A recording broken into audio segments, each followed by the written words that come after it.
All right, so you just watched 2003 Bong Joon-ho, Korean thriller classic, Memories of a Murder. So I'm gonna talk about the analysis of the film, the history of the film, and fill in a lot of blanks for you. But the first thing I would like to talk about is Bong's filmmaking style. Quickly before we jump into that. The thing about this movie that I think highlights one of my favorite things about Bong's filmmaking style the most of is ordered chaos, is what I would call it.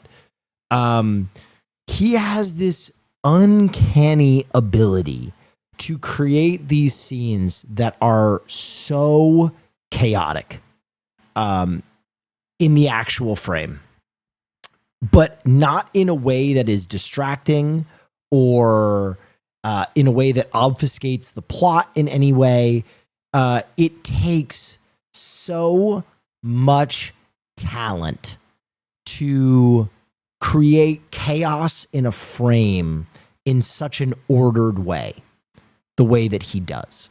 That scene where the one witness shows up and they are in the KBBQ place, and there's like what's going on in the TV and the one detective reacting to it and the students, and the brawl breaks out and the witness shows up and they're chasing him and he climbs the telephone pole.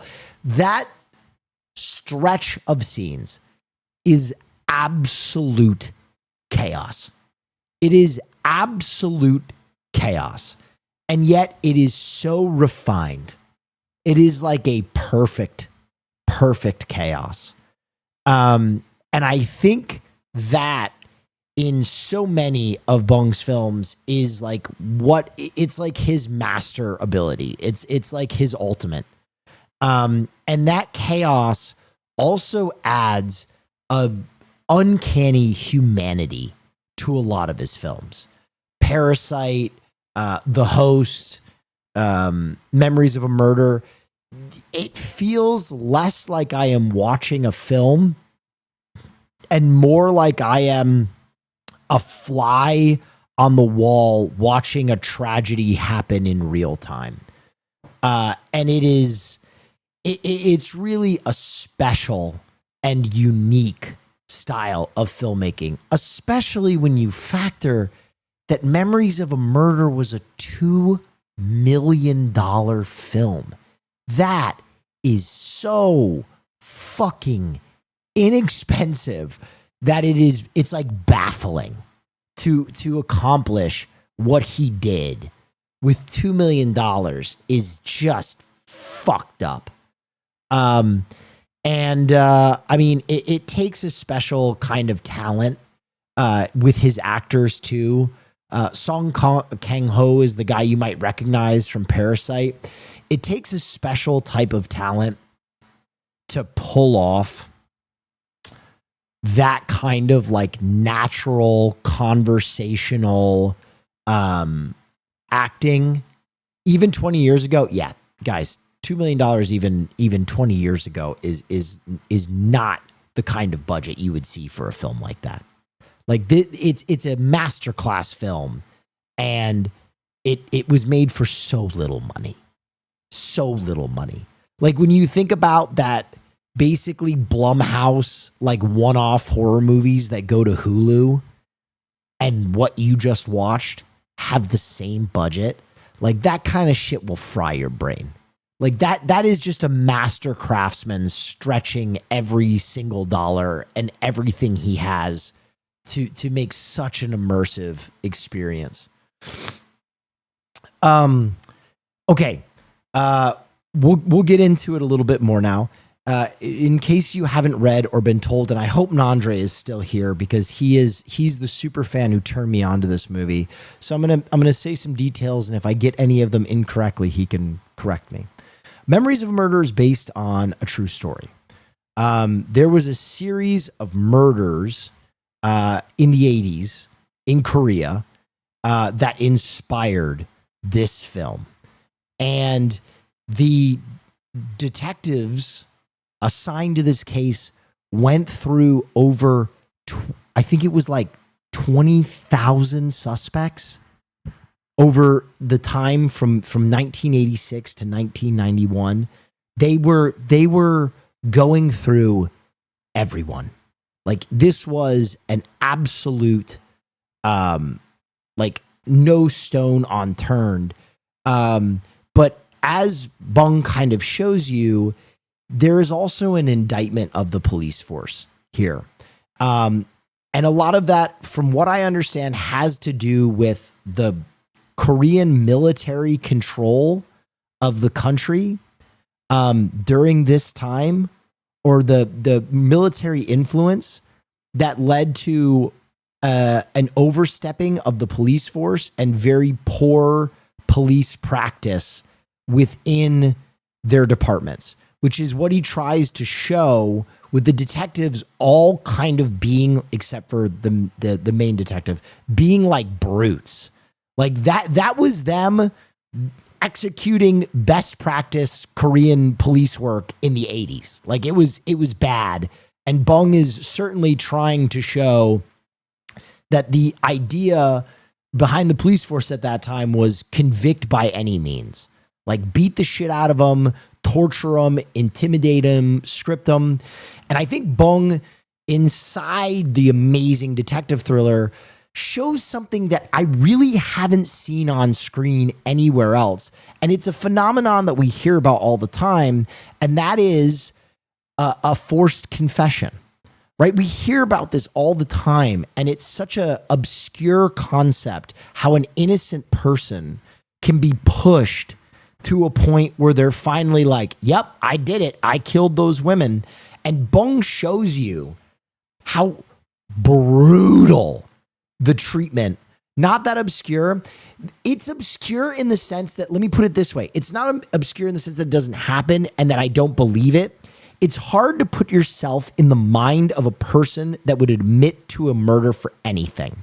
But then you see how like tapped they are when they are admitting to these murders. And it humanizes that process in a way that, I'm telling you right now, there are so many people in America, around the world, when they hear about a forced confession, they're like, I'd never confessed to anything I didn't do. You couldn't get me to do that. Well, get hung upside down by your ankles for a while, and you might confess to fucking anything. And I think that is kind of like one of the amazing subplots in this film.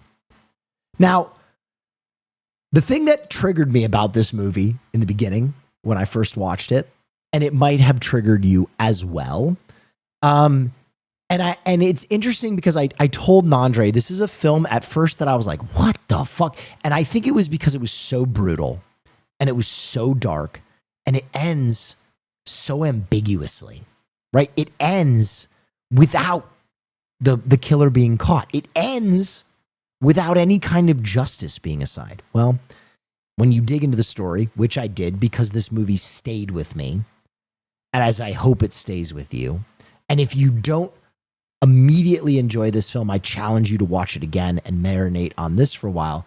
The murderer wasn't caught at this point. They didn't catch the guy. He was out there. And the end of the film is supposed to be a wall-breaking moment between filmmaker and murderer, where he was like, we're still coming for you, motherfucker. And when you watch it again with that understanding, it has such a profound weight. Now, Nandre, you're going to have to correct me on these details because I read it before film night. I could botch these. But they caught the guy in 2019, finally, with DNA evidence. He was already in jail. But they finally caught this guy. He was already in jail. And so the prophetic nature of this movie, that the hunt would never stop, was dead on. It was dead on. And they fucking got this guy. Now, he's already in jail, and he said he watched it. He was in prison for other murders and sex crimes, and he watched the film. Dude, listen, I've always talked about the power of film, right? I've always talked about its ability to create catharsis within you, change your mind, push you in a way, inform you.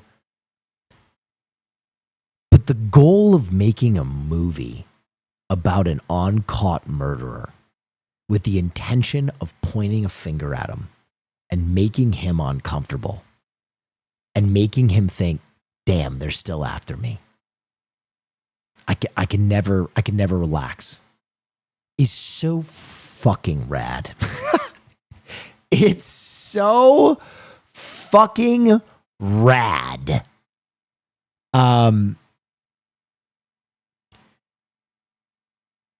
Anyway, it's amazing. Now, the other cool things about this movie, just some details, and we'll talk more about the movie. Sung Kang-ho is so good in this movie, as is Hai Il Park. I'm sorry if I get these names wrong. I'm a dumbass American. But apparently, the story is, you'll notice Song at the end is like 30 pounds lighter than he is at the beginning of the film. Apparently, to make himself look deteriorated throughout the movie, right? Because it's a case that went for a long time.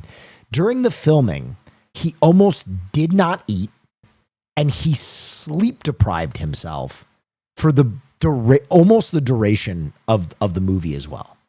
So like he was actively deteriorating himself to try and reflect that in his body and in his expression, which is like, dude, you want to talk about the work?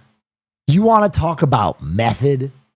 That is fucking commitment, dude. I'm telling you, acting is hard, and doing it while you're starving and sleep deprived is fucking brutality. Like unreal levels of brutality. There are so many shots in this movie that I go back and I'm like, Nandre mentioned it in chat. I don't know if you guys saw, but from that last murder to the end of the film is the height of genre. Oh, it is the height of Korean drama. Like it is Korean drama pressed down into a diamond and expressed at its purest form. I love Korean movies. I love them. I am a huge Korean cinema and TV guy. But I will admit, sometimes Korean drama, you kind of can go, soap opera. Somehow Bong hits that ultra heightened level of drama with at no point allowing you to remove yourself and be like, soap opera. It is so to the bone, the end of this movie. The whole scene in the tunnel, my God, I'm just going to fucking kill you. We can't catch you. I'm going to murder you. Here's the DNA. What does it say? What does it say? Inconclusive. He goes to shoot him. The cop, who is the brute, who has been being peeled off people for the entirety of the movie for being too violent, grabs the gun. It's not worth it. My God. Insane. And the Band-Aid, come on. The Band-Aid, man. The other thing that I think Bong is amazing at, maybe more than any other filmmaker, maybe, is all of his films are pure hyphenates. Pure. This movie is a horror. It's a drama. It's a thriller. It's a comedy. It's a mystery. Like, dude, there was a part in this film where I literally saw chatters be like, yo, we need to bring back comedy thrillers. Little did they know what the last 45 minutes of this movie would be like. This movie, in an unfathomable way, in a movie about unsolved sex crimes, there is so much comedy in this movie that it almost makes no sense. Like, you're laughing while they're torturing guys. That one line where he's like, let the guy go. He didn't do it. And the pervert guy is like, I don't know. Maybe I did. I'm starting to think I did. Is like, I mean, that is pure comedy. That is pure fucking comedy. And it's so dark. It's so fucking unfathomably dark. Bong is a master craftsman. I love all of his movies, not equally, but if you like this movie and you haven't watched other films by him, obviously required reading Parasite. I'm sure most of you have seen Parasite. It was the first Korean film to really make the jump to a widespread American audience because it won an Academy Award for Best Picture. But The Backlog, Snowpiercer, The Host, that's very cool. Okja, Mother. Worth your time. Worth checking out. Now, quickly, I'd like to express something. I liked Mickey 17, but ultimately it was a huge disappointment to me. Why? Because I knew it was Bong's first opportunity to be seen by this major American audience with the expectation of best film hanging over it with Parasite. And Mickey 17 just wasn't it. There was so much about that project. I'm going to be honest.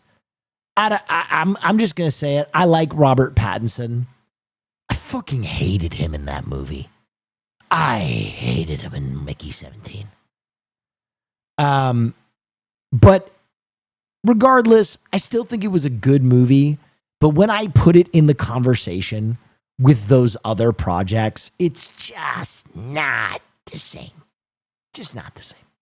So anyway, please go back and watch The Backlog. Watch Mother, watch Host, watch Parasite, absolutely. Because there's a master craftsman there. Anyway, you can go back and study so much of this film. I mean, there's so many, if you were to actually go to a film course, all the things that they sit down and hammer into you are on display in this movie. Like the book ending of him looking into that tunnel, beginning and the end, just come on. Flawless. The shot of the figure in the background in the rice paddy or the cornfield or whatever the fuck it is, and then him streaking out in front of the camera. Unbelievably well done horror. The dude, just everything about her singing and the guy whistling in the background. There's so much that a film teacher would sit down and try and hammer into you, and then you see it done by a master craftsman, and you're like, it's like when a basketball coach is teaching you the pick and roll or something, and you're like, this is never gonna fucking work. What is this shit? And then you see some you see an NBA player do it, and you're like, less than three. There it is. Solid fundamentals. This movie is just so solid. All of his projects are so solid. He's taking film concepts that everybody knows, that everybody understands, and a lot of people try and doing them perfectly. Anyway, wow, that's very cool. Was Hwang-gyo meant to be the killer that they let go? I think it's supposed to be punishingly ambiguous. There's an every frame a painting for this movie. Best movie YouTuber. Yeah, you guys should definitely check that out. We might watch that tomorrow. Tonight, I'm feeling a little under the weather, so I don't think I'm going to go too much longer. but absolutely check that out. That's not the answer I wanted. Og, you're having the exact same reaction I did when I first watched this movie. I was like, give me the answers, you bastard. And ultimately, wow, I think very that's cool. kind of what he Okay, wants to express So, in you. True Detective Season 1 where definitely takes inspiration he wants both you in to plot, feel but like the especially detectives. shots, right? I What's can up? see a lot of things in this that felt familiar visually speaking, and then it clicked in the last 10 minutes. Oh. Incredible film. Listen, glad I was able to be here tonight for this. I don't know that for sure. I don't know that for sure that it draws inspiration, but I always use the David Bowie quote to draw from many projects is inspiration, to draw from one is theft. I'm sure great filmmakers and great TV makers draw a lot of inspiration from a lot of different projects. Bong also has a disdain for Western influence and imperialism in his movies, like this and The Host twist America's nards. True. They have so much fucking land. Well, I don't know if you knew, but they were doing a retrospective on Song Kang-ho's career here in LA and played Memories of a Murder at the Academy Museum with him in the audience. Stephen Ewan interviewed him and everything right after the screening in front of everyone. It was cool seeing it on the big screen for the first time, and the ending hit even harder. Yeah. This is a lot like Shutter Island is like a mandatory multi-view film too. There's so much going on that you almost can't get it all the first time. It's a lot like Life. We don't really know if we made the right choice. Yes. Or Old Boy. True. Glad you enjoyed, chat. That's a deathbed movie for me. Truly. I watched this film for the first time with Nandre, and it was instantly in a top 10 of all time. Both you and Nandre bring amazing commentary to the film and do it justice.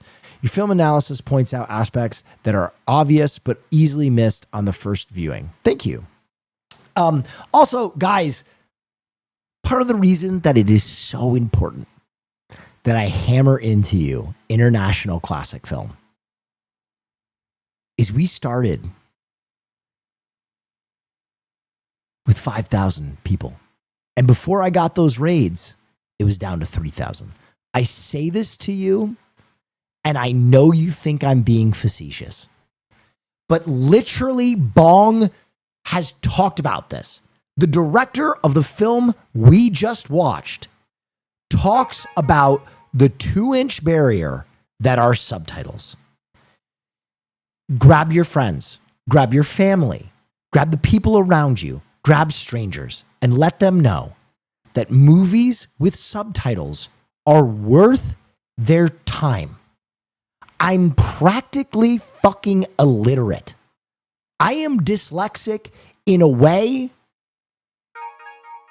that, like, I am dyslexic as like Superman has super strength, right? Like I am overly represented in this category.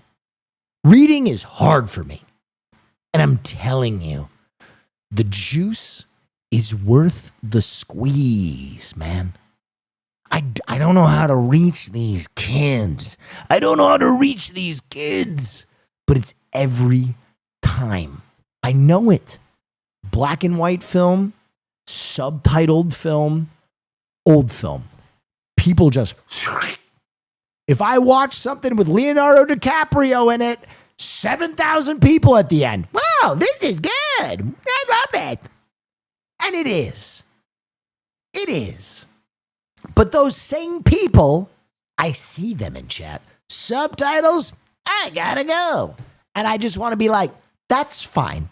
It's fine. You didn't have to say it. You know what I mean? It's like when you're at the dinner table with someone and they stand up and they're like, I've got to go take a shit. It's like, okay, it's all right. You didn't have to tell us. You didn't have to. You could have just left. You could have just gone. Anyway, suffice to say, there is a wealth of art that is behind a 2-inch barrier. And I beg y'all, I beg the diehards, I beg the people in this film group, the next time you're with your group of friends, or the next time your girlfriend or significant other or parent goes, hey, I'd like to watch a movie, you go, hey, I got a movie from Japan that's going to kick your tits. Right? You got to push, because this is how you get more worldly, more well-versed people for the absolute minimum price. It's traveling without traveling. Korea. No, I know it's Korea. I was giving an example of international cinema. That's very cool. I will stand on this I'm just 10 saying toes anywhere. down, as It could hard be as it can France. for some It could be people. Brazil. Reading will always It could be open more Korea. doors for you. It could be anywhere. We've watched almost 300 movies here from around the globe. I'm just saying, you got to push. Right? You got to drop kick people every once in a while. See what I did there? Full circle. Because it's always amazing to me. I'll talk to people that consider themselves film heads, and they very rarely watch international cinema. It's crazy that we have it kind of beneath what we do here in the United States. And it's like, it would be like if you only ate one flavor of ice cream and you're like, I know ice cream. Shit from anyone. So what in the gosh dang heck did this have to do with a chatter getting hit by a car? I told that story. We had a chatter who was hit by a car. They did a paid donation, and they said, Will, I was just hit by a car. I'm in the mood for a thriller. Can you make a recommendation? Now, I felt obligated. One, Oh, yeah, wow. because that's very they cool. were hit by a WTF 40 months. fucking car. And two, because they threw money at me. And so I was like, a thriller for someone who's just been hit by a car? Memories of a Murder. It's a great, tell me what you think. And chat thought this was hilarious. Chat loves when they see me like being wrung out like a rag spun too tight, and like trying my best to appease someone that I don't have the mental capacity to like effortlessly be like, just got hit by a car, I got a film for you. I was like, and so for the next 4 months, I think it's been, Oh, yeah, wow. donations That's very cool. roll What are a in few films at the you'd rate recommend of with like subtitles that could be the best one a palatable film hooks or for all one the a people who are stream, reluctant to make that leap. where someone is like, hey, Will, I just got run over by a train. Any film recommendations? Full circle. You see what I did there? But it's happened every night, to the point where the chatter who is actually hit by the car was like, it's crazy that I have to Hey, relive Will, my I was trauma hit every by night two with this cars. joke. Can you show hole? But anyway, it became a part of the community. And so, again, hilarious that we finally watched this film.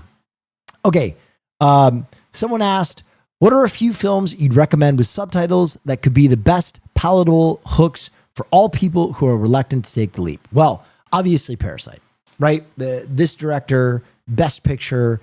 If you don't like Parasite, I don't know what to say to you. There's no helping that person. But beyond that, I would say City of God is another one that I think, like, if you're looking to reach like a film bro, like frat guy, like, I like movies, but I don't really want to read. City of God is one of those movies where it can pull in like almost anyone. Like, I don't know anybody who can sit down and watch City of God Oh, and yeah, not wow. be like, That's very cool. that was pretty good. I was pretty good. There's another, there's a long list. Lahane is another good one, but those two in particular are phenomenal. The last one I would recommend, especially if you have a horror fan, is a movie called El Orfanato, or The Orphanage. That movie is Spanish language, and it is phenomenal. Anywho, this is the part of the film class where I open it up to questions. I'll answer a few more questions. Again, I'm under the weather. I don't know how much longer I'm going to go, but thank you for coming to film class. I know some of you will file out now. Thank you for keeping this tradition alive. It's my favorite stream of the week, and it's phenomenal. Not Train Spotting.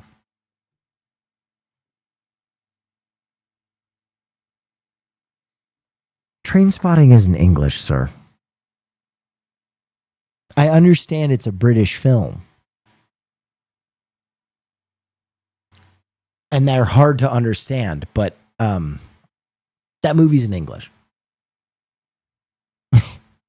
It should be in Scottish. What did he say? Choose life. Choose a fucking big car. Choose a bloody TV set. Oh, this is great. What language is he speaking? I got a lust for life. Ooh. There goes Johnny again.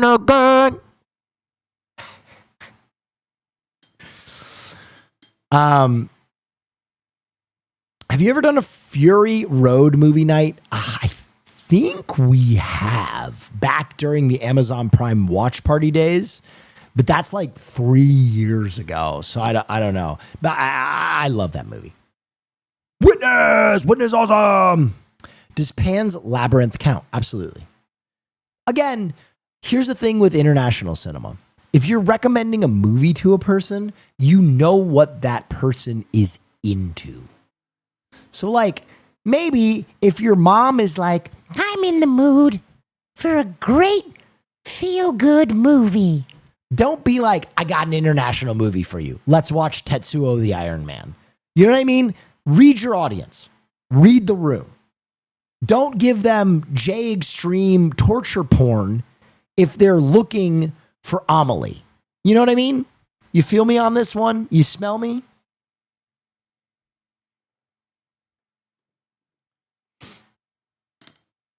Are the Broncos title contenders? Could be. We're halfway through the season. I think right now they look good. All right, questions.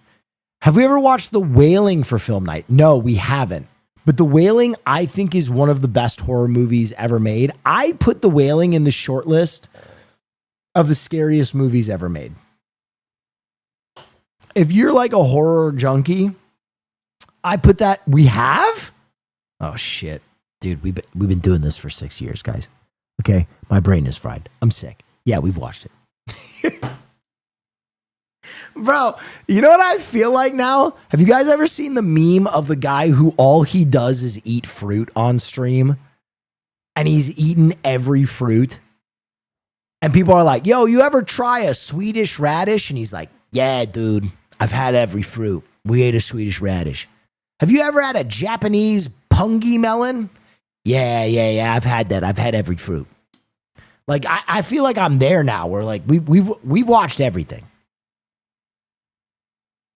Have you ever seen the German film called Goodbye Lenin? I don't think I have. I'd have to look it up.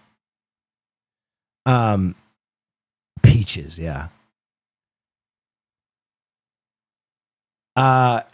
If we could steer away from the have you watched this movie questions, I love answering that, but I'm kind of like the I've eaten every fruit guy.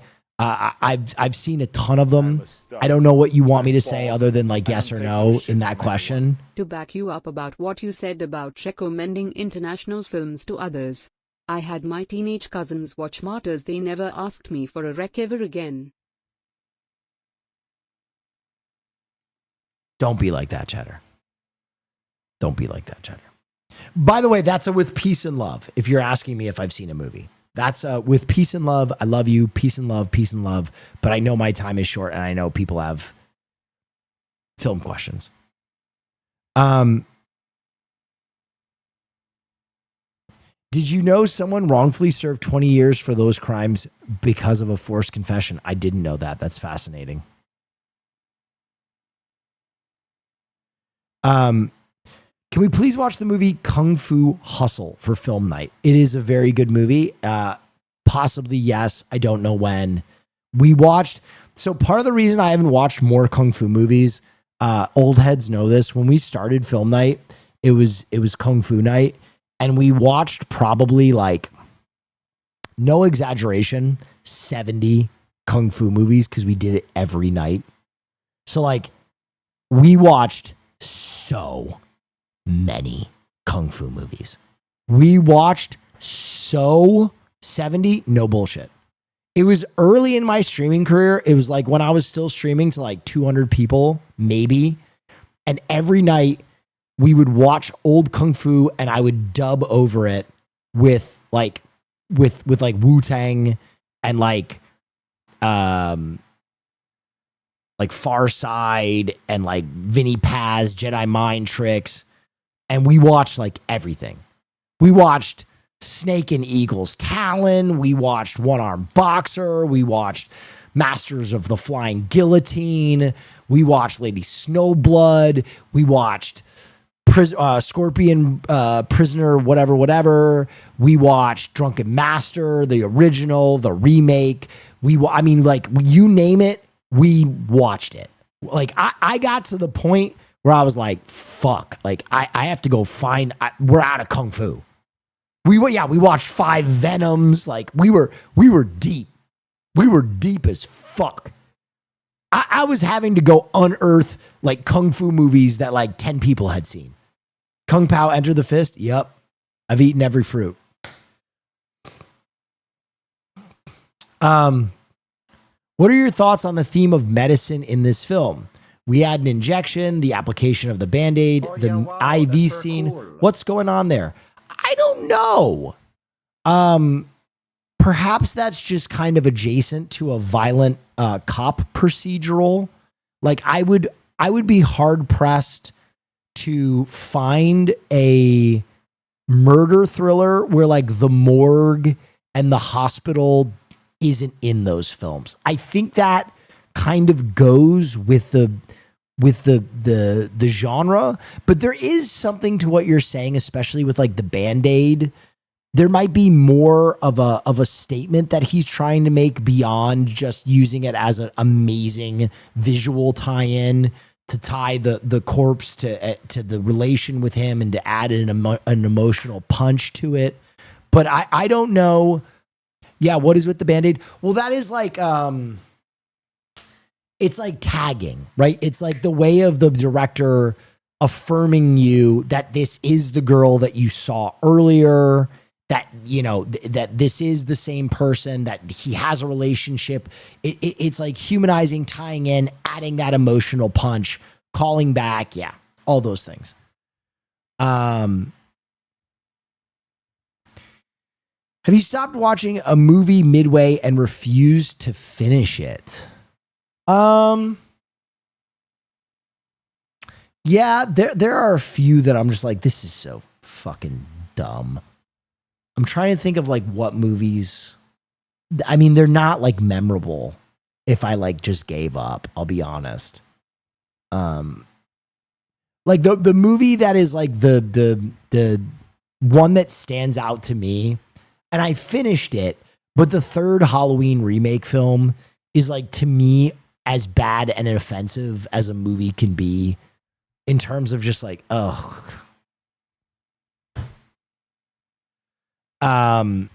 That's the last one I remember like being spitting, pissing, frothing mad. You fell asleep during Midsummer because you were bored. I did not fall asleep during Midsummer. I watched every second of that movie, and I just didn't enjoy it. And I know people love that movie. Peace and love, peace and love. If you love Midsummer, peace and love, peace and love, peace and love, peace and love, peace and love. It's a beautifully made film. It's a beautifully made film. There's a lot of craft there. It was just a letdown for me after Hereditary. I'm in no way affronting your taste, your beliefs. There were just a few things about that movie I couldn't get past. One, Ari Aster's depiction of mushrooms making someone like willing to endure the murder of a loved one, I thought was kind of like a little dare, like, I'm so high I can't feel anything. You know what I mean? Like, is this really what this dude thinks mushrooms are like? That and the characters all being like frothing morons to the point where like I could, for a movie that's supposed to be like emotionally gripping, they were like victims in like a Friday the 13th movie, right? Like they came like one phase short of being like, I'm taking a shower. Todd, is that you? Are you out there? Stop playing around, Todd. I'm writing my thesis on that too. We can't leave where people are being murdered. I'm writing a thesis. It's like, ugh. Blech.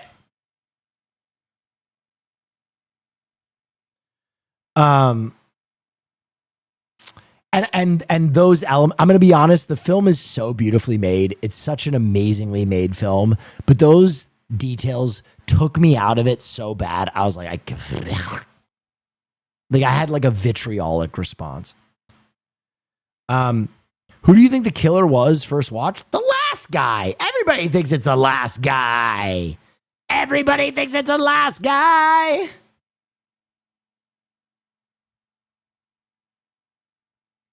What's the lowest rated IMDb movie you love? Oh, God. Lowest rated IMDb movie. I can't even think of like Biodome. That might be it. Wheeze the Juice. Don't wheeze the juice.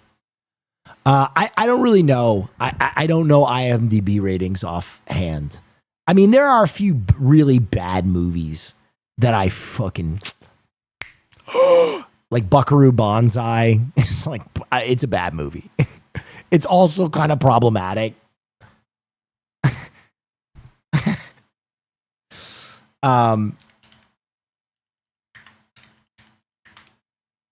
What does Buckaroo Banzai have on IMDb?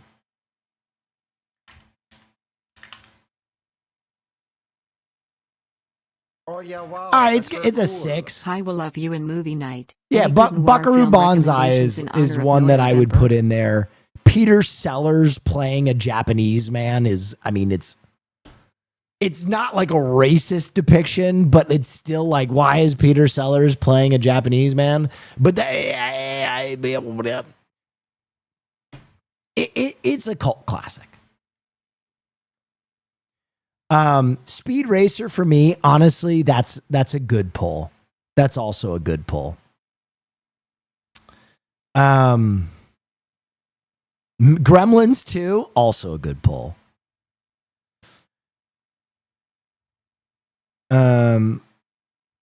What's your rating of the Shogun TV show? Oh man, I mean, there's been enough time that I can talk about this. Shogun is a perfect show, without a last episode, in my opinion. I just,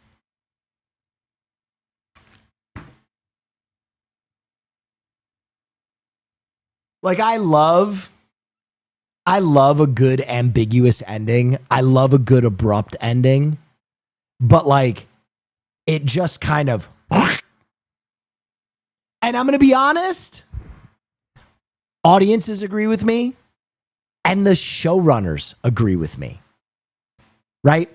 And the reason I know this is because apparently Shogun, the original book, that's where the book ends. So they were trying to be faithful to it. But audiences were all like, where the fuck is the red sky? Where the fuck is the red sky, you pieces of shit? And so the Shogun showrunners were like, we're doing a second season. we're gonna do it. We're gonna do a second season. We're gonna do a second season.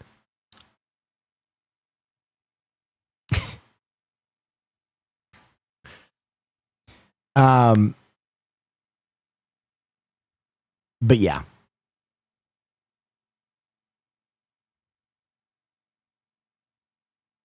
Also, Mariko, god damn.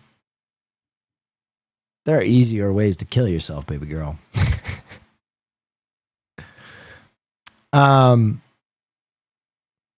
Real question is, why was there never a sequel to Girl with a Dragon Tattoo?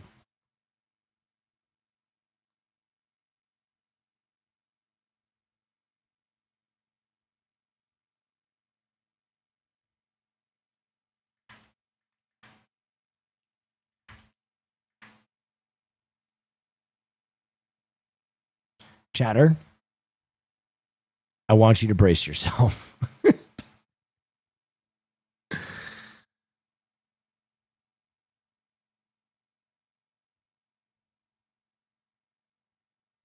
Chatter, I want you to brace yourself.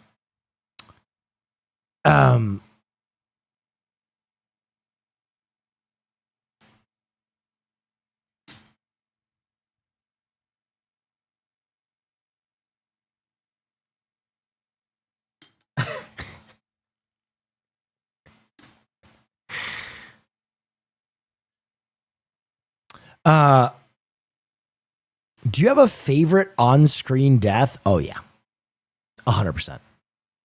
There is a correct answer to this.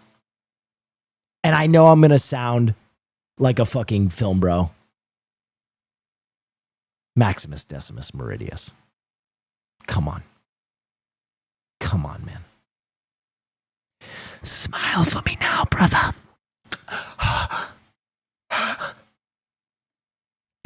You're wrong. You're wrong.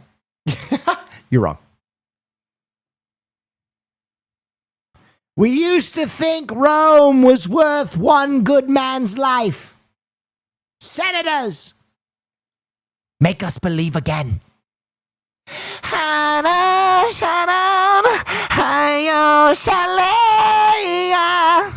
We will meet again, Spaniard. But not today. Not today.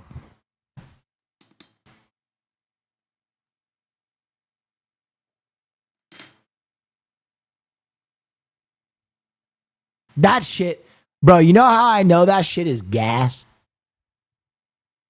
My uncle, who is like the ultimate man's man, like this dude is afraid of having emotions in front of other people. You know what I mean?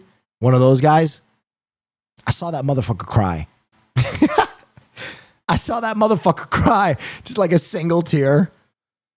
Like the Native American in that ad where the guy throws trash off the highway. You know what I mean? Like I saw him turn around and just be like, Hayo Shalom, Hayo Shalom. Like he just couldn't hold it. Maximus Decimus Meridius. I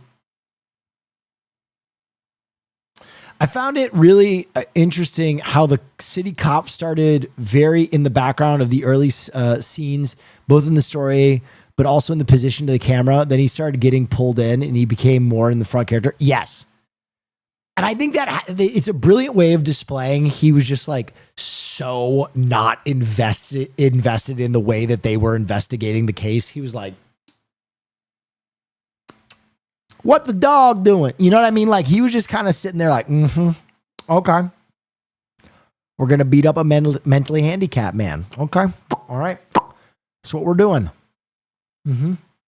And by the end, he's like so invested, and the other detective and he have like come together in their trauma that like now he's like pushing the forefront, and the role reversal in the end, as I said, of him grabbing the gun. Cinema.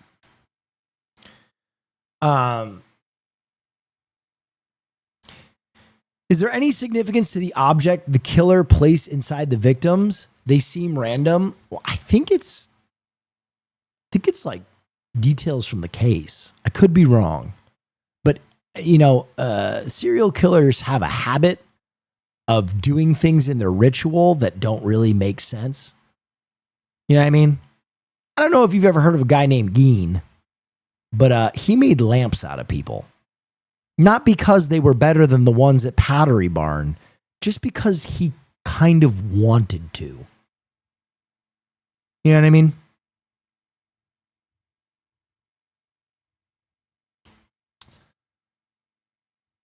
Would you ever watch Incendies and The Skin I Live in for movie night? Yeah, I mean, I'm open for pretty much anything in film night, but there is one of my main hurdles is we do something that is frankly illegal if we do it wrong, right? And so I have to use a very publicly free movie service so that it exists in a gray space. Like I'm not gonna lie to you. What we do, the way I do it, is so in a gray space in terms of like how it is perceived, how it is received, how it is policed. I'm showing movies that exist either out of copyright or are free on the internet. And because they are free on the internet, there isn't really a screening for them digitally using these protocols that they use to fight piracy because they exist on the internet for free. So feasibly, everybody could turn off my stream and go watch the movies we watch for free right now, right? Legally. And so what I am doing is circumnavigating that and showing it to you. But there are a lot of things we have to do. Like I have to delete the VOD. There are a lot of things that I have to do to stay within that legal gray space. So truly, I cannot show you movies that don't exist on the internet for free already. Like that is the box that we are put in. We can only watch movies that exist on the internet for free. And, it's a hurdle, but it's one we undertake because there used to be a legal avenue for doing all this with Amazon watch parties. Unfortunately, I was like one of 10 creators on this 9 million streamer platform that used that utility to any kind of effect. And so they shot it in the head. Dumb question. Where on YouTube can I flip through their free films? That's not a dumb question. I can show you right now. If you go to YouTube, right, there's a secret. You go search and you type in free movies and you hit enter, and then you will see a YouTube channel called YouTube Movies. You click that, and under that, you will see free primetime movies. Click this. This entire list is movies that are currently licensed to be free films. Okay. And it's a ton of movies and they're constantly rotating them. So you have access to like 200 free movies at any time on YouTube. So not a dumb question. Please use it to great effect. Please go watch a lot of good free movies. What similar movie would you recommend to watch after this? Thank you, Jay. I appreciate you.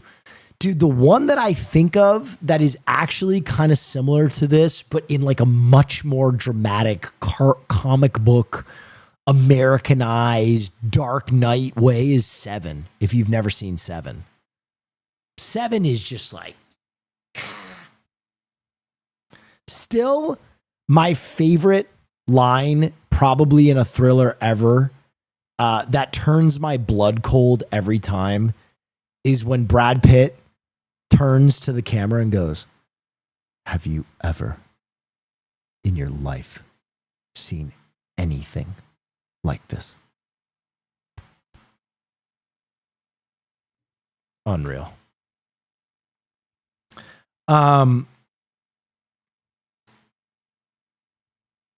So hypothetically, if you were a serial killer, what would your calling card be? I'd show them my hole.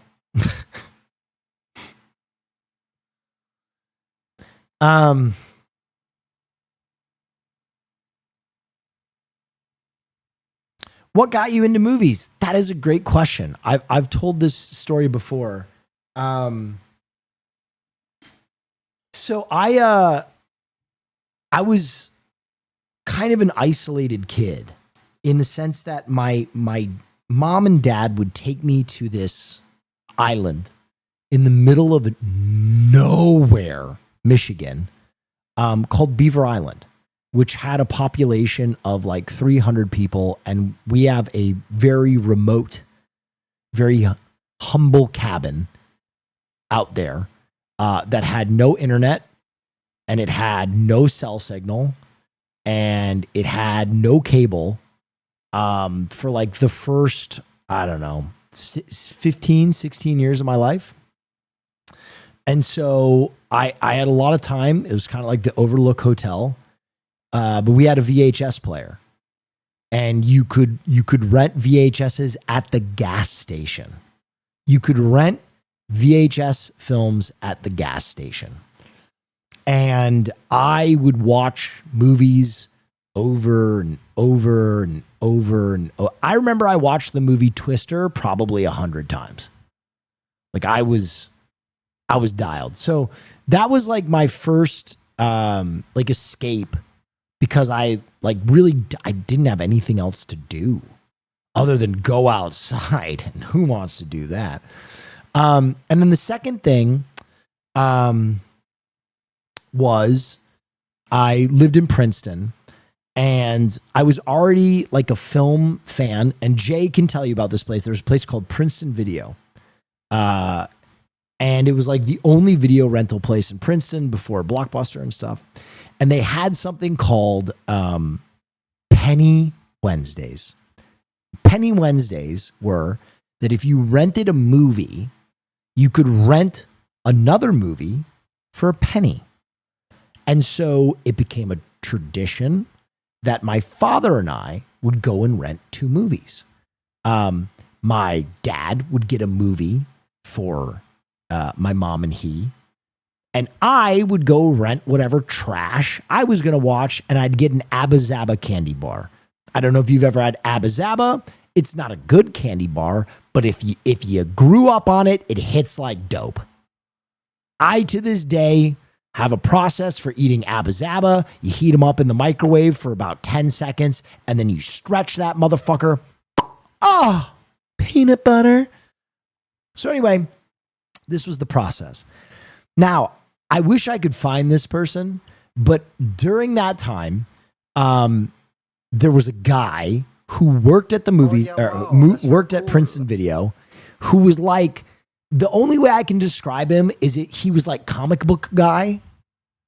And I vividly remember, I think it was Akira I rented at like 13 years old, 14 years old. I rented Akira.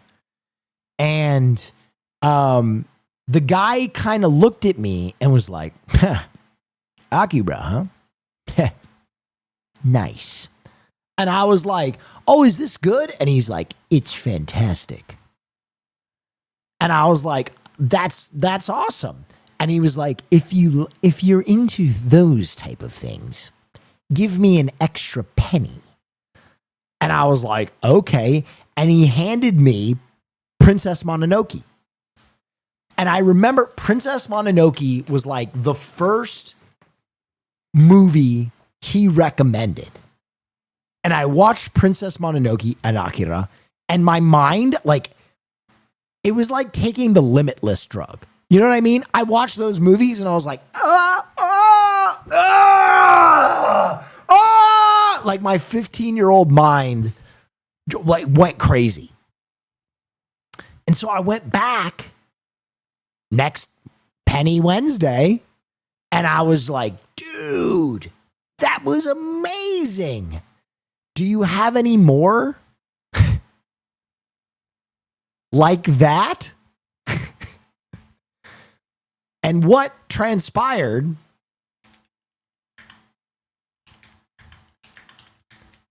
the only way I can describe it was this. Now, I'm supposed to start with these operation programs first. That's Major Bar and shit. Let's do something a little more fun. How about... This was me. This was the guy at Princeton Video. And this was like Man Bites Dog. Or like Eyes Without a Face. Or like City of God. combat training.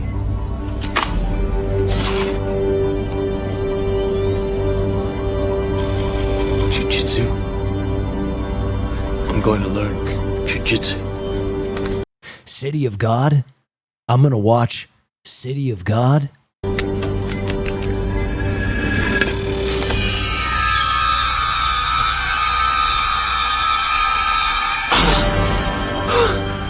And then I would run back every Penny Wednesday and I would be like, give me some more of that dope.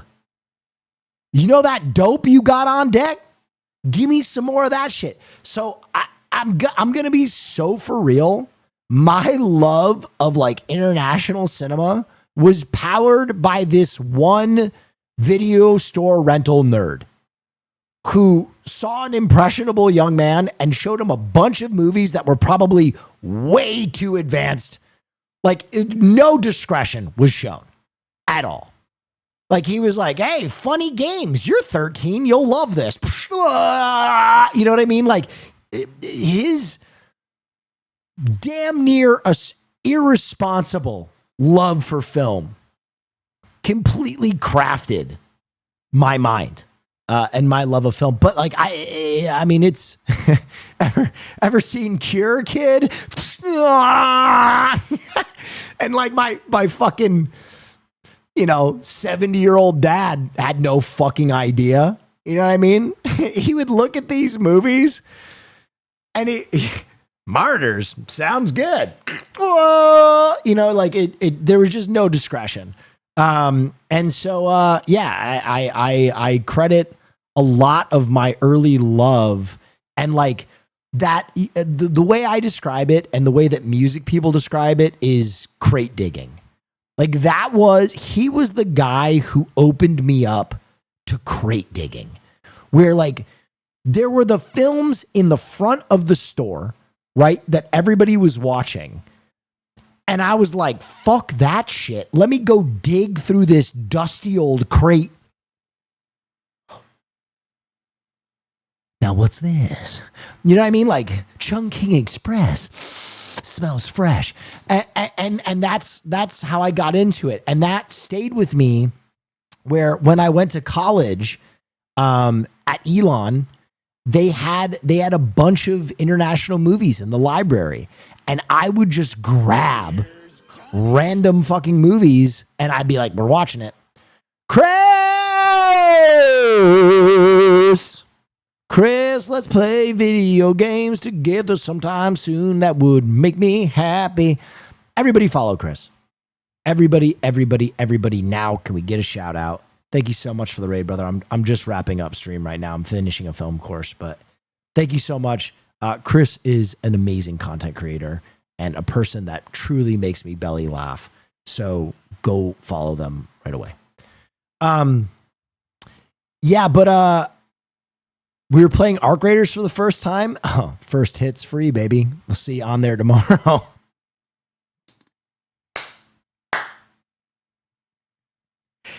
It's like when your buddy's like, what's this called? Cocaine?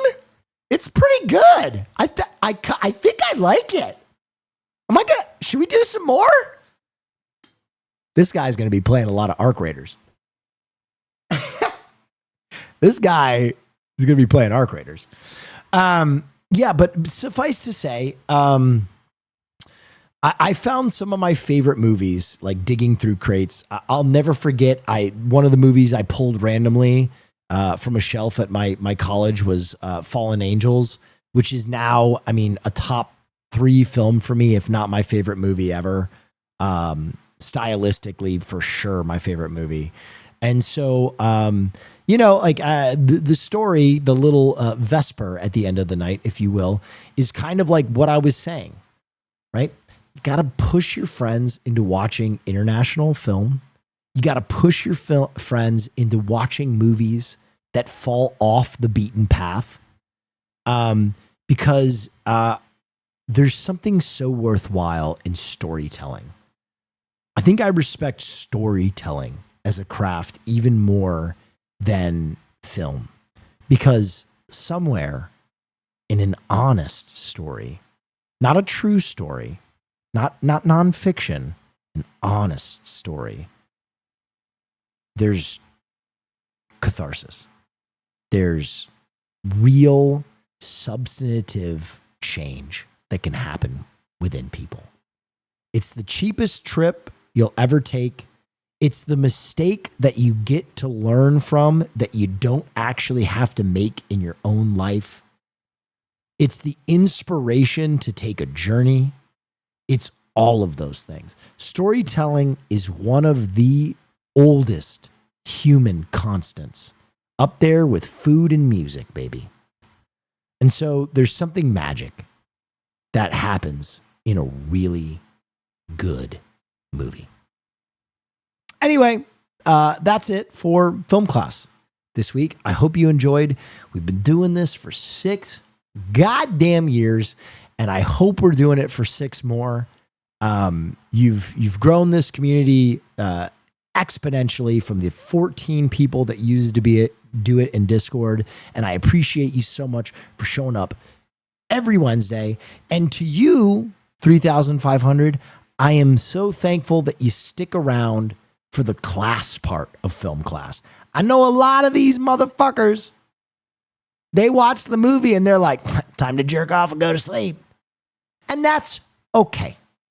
But you, the brave few that stick around for the class part, really fucking appreciate it. Anyway, that's it for this week. I'm sending you over to one of my favorite streamers. I just love puzzles. Hopefully, this woman will be nominated for a streamer award soon. I appreciate you. Next Wednesday, I'll be in China. I'll try and do a film night, but the best laid plans of mice and men often go awry. Appreciate your time. Stay dangerous. Thank you for all you do. You give me so much. I hope I give a fraction of that back to you. Have a wonderful evening. Give puzzles the same love and respect you would give me. Actually, give more, because I know how much respect you give me. And it's, you know what I mean? So with that being said, have a great night. I'll see you tomorrow. I'll be at the Kings game. I will be again streaming on Friday, and then I have my trip. Profoundly, thank you, everyone. Have a wonderful evening, and good night.